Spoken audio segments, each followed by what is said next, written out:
So with the anvil mounted onto its lovely new stand, it was time to try some proper blacksmithing, making a 1-inch solid steel tow bar so I could actually pull, push and steer the Shepherd Art chassis. You can buy them in the UK for a couple of £100 and there's a few designs. Many are welded, but when I saw a bent one, I thought maybe that's something I could make. Plus, after only just returning from England to collect the curved roof sheets, which included a couple of near disasters, I didn't fancy another 1,300-mile round trip, and I wanted a tow bar made to my exact dimensions.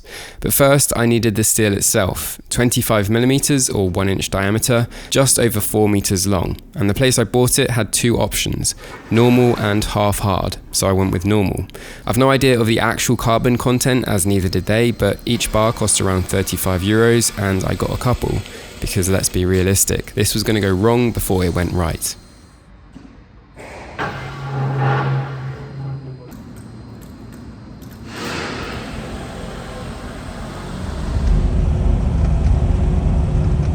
Then I wanted something to actually heat the steel so I could bend it into shape. There were a few ways to go about this, an oxyacetylene torch, a coal forge or a propane forge, and the easiest to set up and most useful for learning how to blacksmith is probably the propane forge. It comes with a ceramic wool lining to keep the heat in, but as this is toxic when ignited, you first have to put a thick layer of refractory cement over it.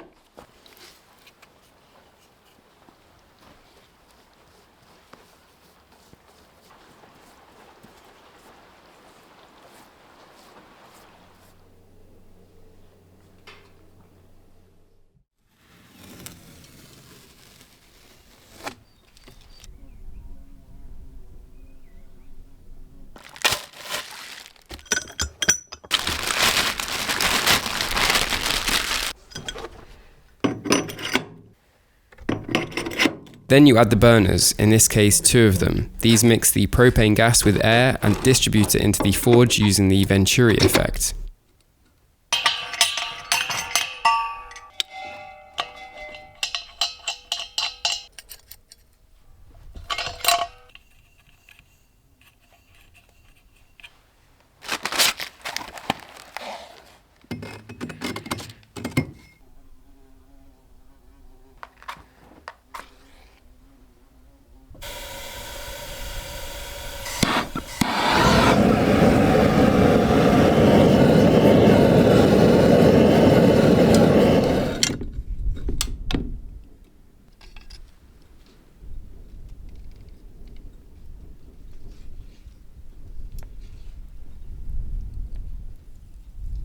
Armed with the knowledge that I could at least bend a 10mm steel rod, I moved on to the last but certainly not least stage of prep, the jig, something to actually bend the steel around.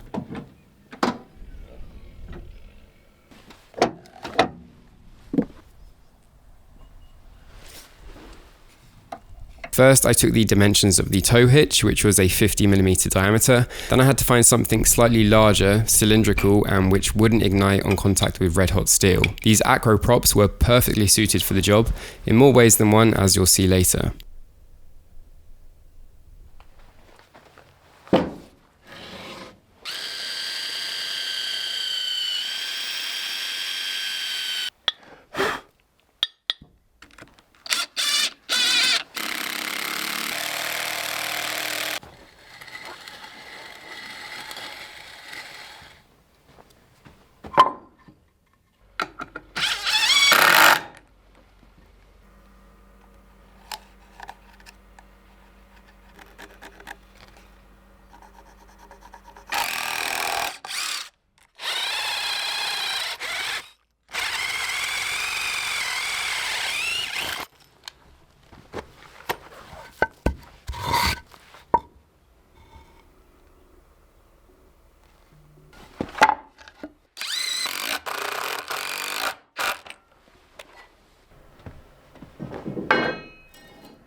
So a few months ago, I started to think that I might be able to make a tow bar myself.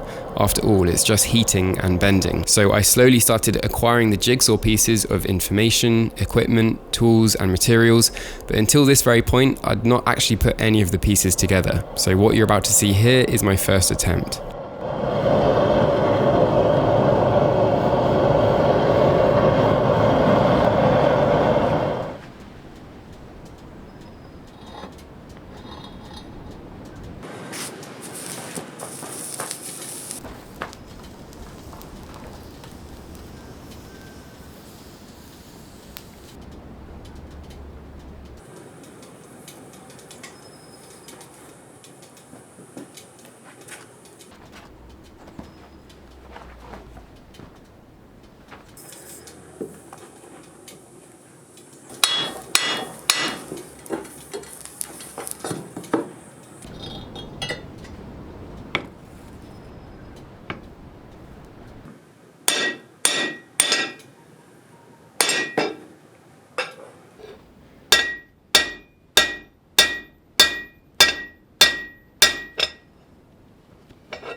As you can see, everything worked, but there's a big gap between working and working well.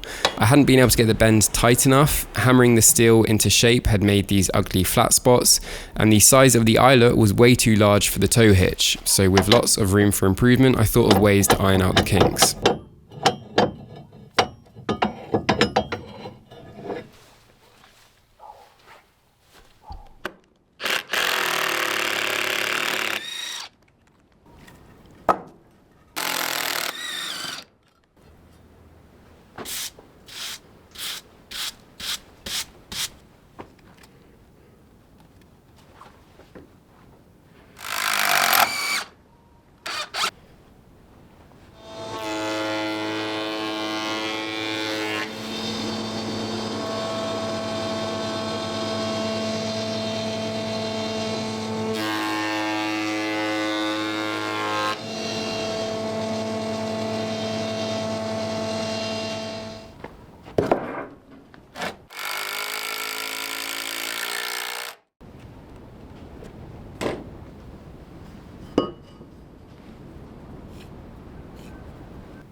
$60, $49.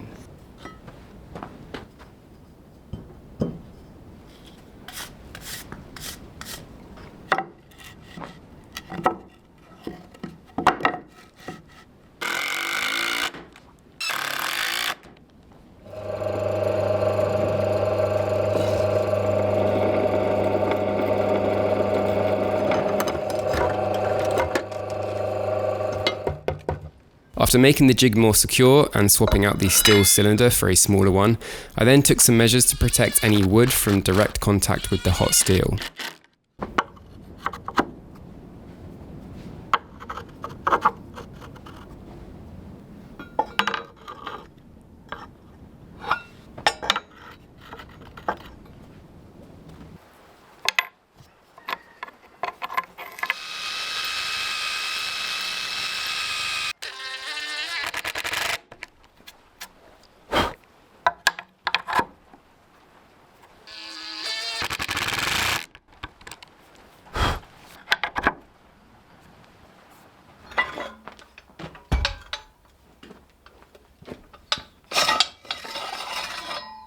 The biggest issue, however, was making the bend tighter, so I grabbed another acro prop to try and address this.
Stay where I am. Yeah, but then when I'm over, I need to come over.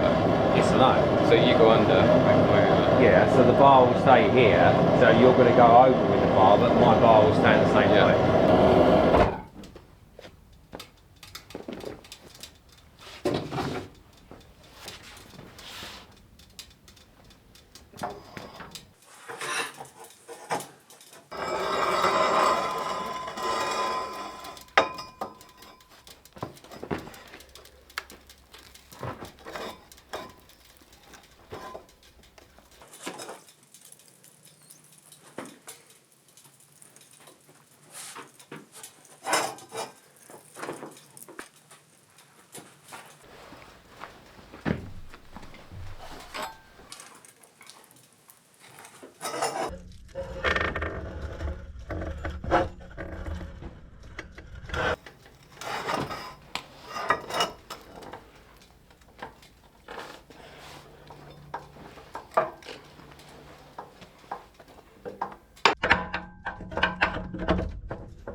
See, now I kind of want to clamp them down somehow.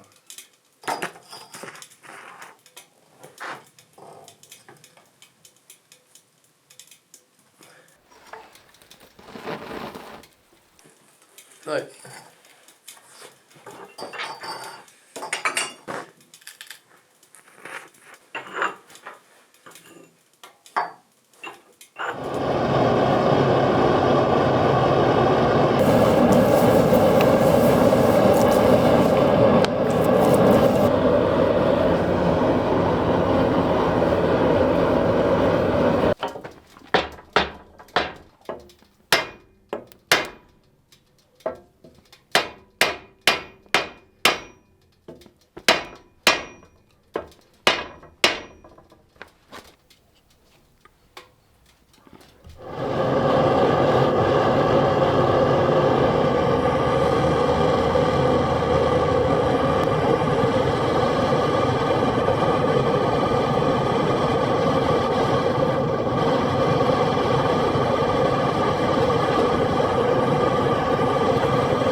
This attempt at the eyelet went perfectly. Using the longer acro props as levers to concentrate the bend was a game changer. So it was full steam ahead onto the next stage, splaying the two halves out evenly, making sure everything was flat on the same horizontal plane.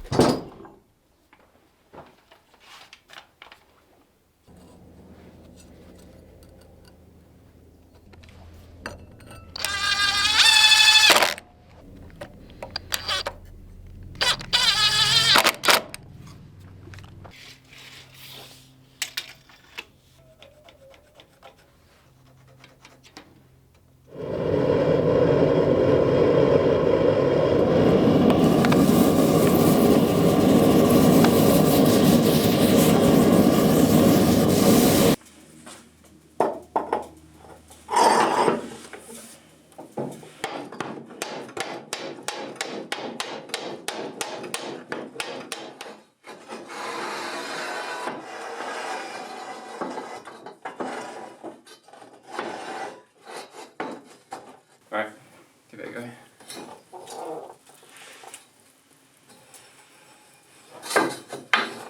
Not all the way. No. Okay, take these off.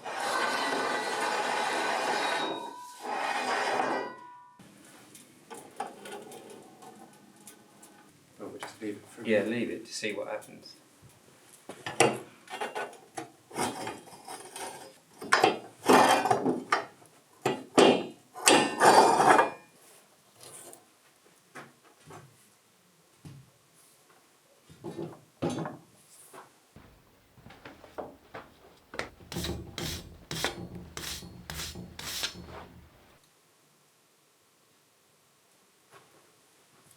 The next job was creating a way to attach the tow bar to the turning axle. One of the key reasons I'd wanted to make it to my own dimensions was so that the fixing points would be exactly halfway between these black brackets that the U-bolts go up through. The tow bars you can buy off the shelf are made narrower than this, and I put way too much work into this chassis to compromise at this stage with unequal spacings. So after finding the correct angle, I then set about bending 2 feet on the ends of the tow bar, which required a quick change to the jig.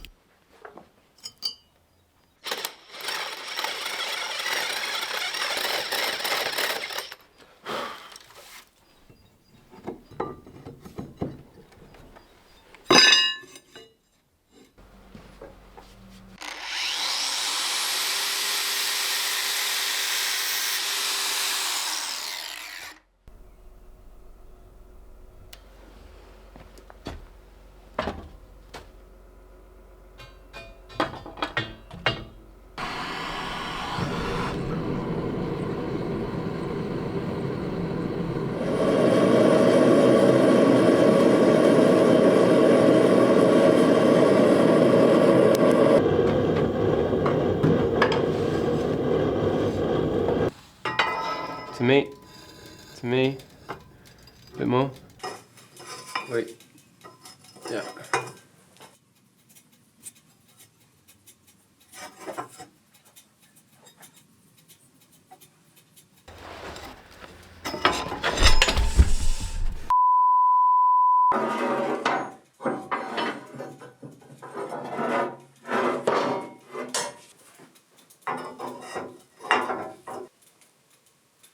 Wait. Touch more. Wait. That's good. So, as it turns out, blacksmithing really isn't that hard. Much easier than carpentry. Just kidding. What I didn't film were the 4 tests in between where I slowly improved the technique each time, or the part where once the eyelet had cooled down and contracted, it was too small for the tow hitch, so we had to reheat it before opening up with a metal wedge.